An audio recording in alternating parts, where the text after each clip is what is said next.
Evangelion, story from the anime. This is a part 2 of our Evangelion series. So, let's go!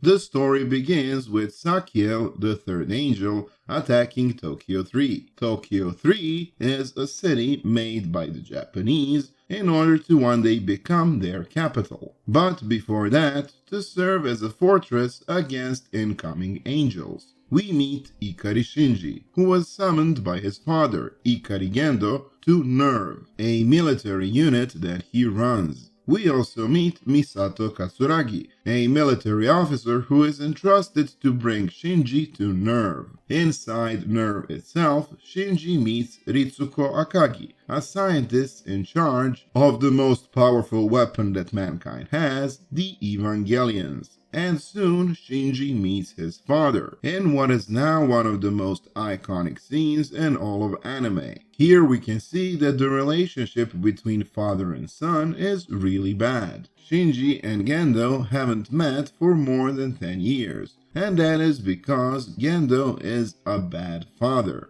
Gendo really doesn't care about his son, and not only that, once they do meet after 10 years, Gendo shows no remorse for his actions. In a very blunt and heartless way, Gendo lets Shinji know that the only reason he was summoned is to pilot the robots. This lets us know what kind of a relationship Shinji and his father will have. A ruthless one. At first, Shinji rejects to even try to pilot the Evangelion, but he changes his mind once he sees Ayanami Rei and how badly she is hurt. A typical shonen. After a lot of trouble, Shinji does defeat the incoming angel, after which we are shown the troubles Shinji have with bullies in that special school for Evangelion pilots, and after that and the next fight with an angel, Shinji starts to break under pressure. Here he tries to leave the NERV for the first time. He tries to escape his duty as a pilot, a duty he never asked for, nor does he need. The only reason why he even tries to be a pilot is because he wants to be recognized by his father. So Shinji doesn't actually leave, and he stays with Misato, with a heartfelt Okairi and Tadaima. Shinji's yearning not to be alone and to be with any kind of family possible, his want for care and affection that he finds, in this case in Misato, is more powerful than his survival instinct that is telling him not to die in a giant robot fighting monsters. This is where we first hear of a hedgehog's dilemma, a metaphor for human behavior, where one's wish to be close to other people is directly opposed by the risk of being hurt by those other people, and you hurting them, just like hedgehogs and their spines. Next anime showcases the mysterious character of Ayanami Rei and her relationship with Ikari Gendo.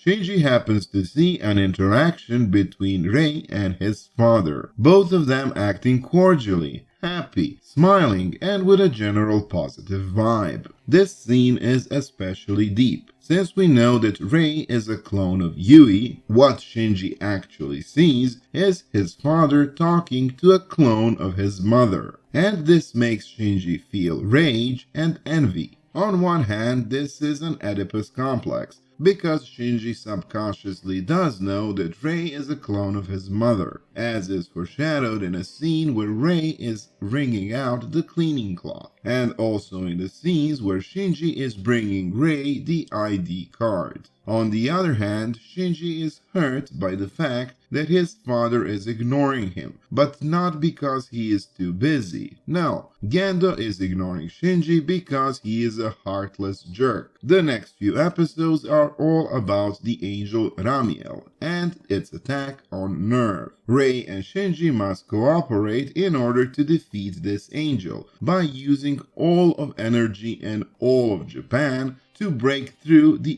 AT field. The most important scene here is in the end, when Shinji rescues Rei from the cockpit, and it extremely resembles what Gendo did many years before, and Rei notices this. And this is one of the rare opportunities where we can actually see Rei smile. And this brings us to the end of the introduction arc. And by introducing a new character, Asuka Langley Soryu, we begin the fighting arc, where the main focus of the next several episodes will be fights against angels. We also meet Kaji, Misato's ex-lover, who works as a triple agent. He sometimes sides with NERV, sides with the Japanese government, sides with Sealy. In the end, I think even Kaji is sometimes confused whose side he is really on. So we have our pilots. Firsto children, Rei. Secondo children, Asuka, and thirdo children, Shinji. In order to pilot the Evangelion, you need to fulfill certain requirements. But the most important one is that the pilot is well synchronized with the Evangelion. Also, they have to be younger than 15, which means that they need to have been born after the second impact, or after the year 2000. Rei, as a clone of Yui with some Lilith inside, has no trouble synchronizing with Evas. Shinji can only synchronize successfully with Evangelion 01, because inside it is the soul of Yui, his mother. Asuka can only successfully pilot Evangelion 02, and the reason is the same as with Shinji. A part of soul of Asuka's mother is stuck inside Evangelion 02, but it didn't happen just like it happened with Yui. Unlike Yui, Asuka's mother kept her body, but lost her mind, which dramatically impaired her relationship with Asuka, after which Asuka's mother soon committed suicide. It is implied that the part of the soul of Asuka's mother that enters the Evangelion is the part that loved Asuka, and that is why Asuka can synchronize so well with Eva 02, as we can immediately see in her debut episode, and her fight in the open seas against Gagiel, the sixth angel. Unlike all other angels who attacked NERV headquarters head-on, wishing to merge with Lilith, this angel attacks the convoy that is transporting Evangelion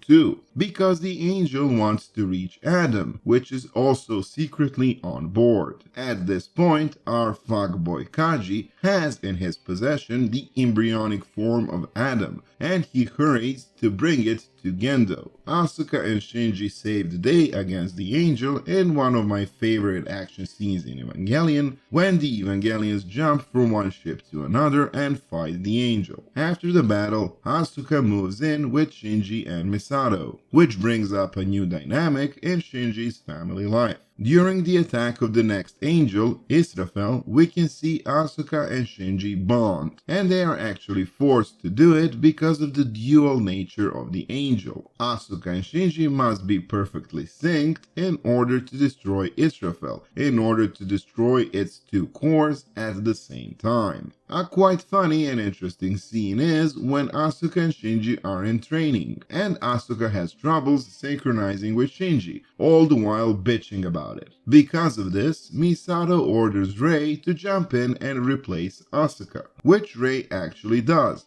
flawlessly. This is a subtle commentary on a relationship between a mother, a son, and a daughter-in-law. It seems that Mama always knows best. Next few episodes are a good mix of developing all the characters and their relationships, and awesome action sequences against the angels. Our main trio learns how to cooperate, and they get to know each other on a personal level, as well as taking time to expand on our secondary characters. The most striking moment, aside from the action scenes, is where Ikari Gendo, after the Sahakiel fight, calls and explicitly asks to speak to Shinji, where he publicly and sincerely gives praise to Shinji. A pretty shocking moment, especially for Shinji. Now would be a good time to explain the Magi System. It is a trio of supercomputers made by the Japanese government in order to make impartial and perfect decisions on behalf of the government. It was made by Ritsuko Akagi's mother while she was in a relationship with Hikari Gendo. Inspired by her relationship, she made the Magi System consist of 3 supercomputers, and each of the supercomputers is based on one aspect of her personality. One is her as a woman, the second one is her as a scientist, and the third one is her as a mother. Names for these supercomputers are taken from the Bible, and they are the names of the wise men that bring gifts to Jesus after he was born. One of the angels tried to attack the Magi System and destroy Nerve, but in this fight, which is the only one not involving Evangelions, Nerve stands their ground. In the next couple of episodes, we get a background on Seely, on Nerve, as well as a visit to Yui's grave. We also focus on romance, especially on relationships between Misato and Kaji, as well as the budding relationship between Asuka and Shinji, where we can see that even though these kids are pretty capable and competent, in the end they are but children. The next angel, Leliel, is especially interesting in its design. Seemingly spherical, his actual body is the shadow that is cast underneath that ball. The ball itself is another shadow that the angel is projecting from another dimension. And of course, Shinji gets swallowed by this angel into this shadow. While inside, Leliel keeps trying to reach and communicate with Shinji. Their interactions are shown with the scenes in the train, which are by now one of the most famous scenes in all of anime. This is the first time we see that Angel is showing intelligence and is actually trying to communicate. After that, Evangelion goes berserk and rips its way out to freedom. This angel is supposed to be a metaphor for uterus, for baby's development while inside, and for the actual birth. Knowing this, it is pretty appropriate that Shinji's mom actually helped Shinji leave Leliel. The time Shinji spent inside Leliel left a strong impression on him. Not only is he hurt because of the nature of his relationship with Gendo and the lack of real family, Shinji is also uncomfortable because he doesn't understand the natures of his relationships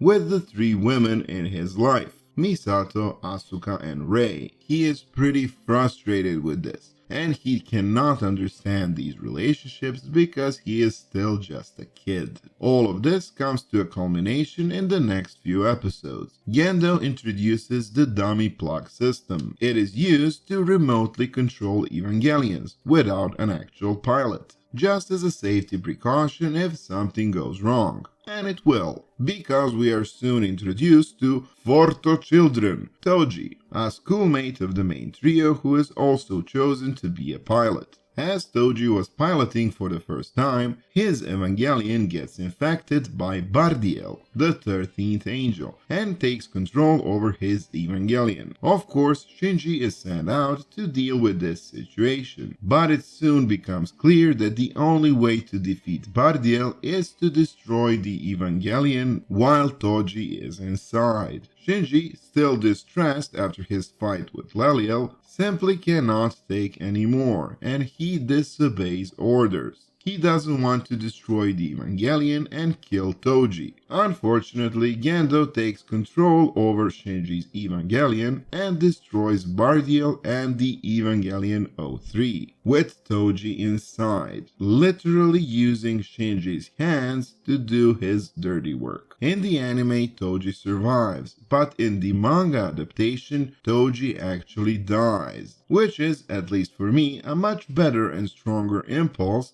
to further develop Shinji's character. Shinji, broken again, refuses again to pilot the robot, and he says his last goodbyes to his father and to Nerve and leaves forever, mirroring the scenes from the beginning of the anime. And of course, Shinji comes back once again, when Zeruel, the 14th angel, attacks. This time, Shinji is not piloting because someone told him to. He is not piloting because he wants Asuka to think he is cool. He is not even piloting because the father is forcing him to. No. This time, he is piloting because he wants to, which shows that he matured at least a little bit. While fighting Zeruel, where Angel almost reached Lilith, Shinji fights until the very last moment, and in that last moment, his Evangelion goes berserk again and destroys the Angel. This time, Evangelion 01 devours the super solenoid motor of the Angel and practically becomes God. This is exactly what Gendo was planning and hoping for. He needed one of the Evangelions to elevate up to a near godlike form in order to successfully start Turdo Impacto. While Evangelion is rampaging, Shinji reaches 400% synchronization, and just like his mother before him, his AT field falls and he becomes one with Evangelion 01. While inside Evangelion 01, he meets with his mother Yui. He lives through many memories from the past. Memories of being in the womb, memories of his mother being absorbed into the Evangelion, memories of his relationship with his father, and many others. Of course, he is thinking about his relationships with Misato, Asuka, and Rei, as well as pondering why is he even piloting the damn robot. But by now we're used to Shinji not being sure about anything. Soon after, probably with Yui's help,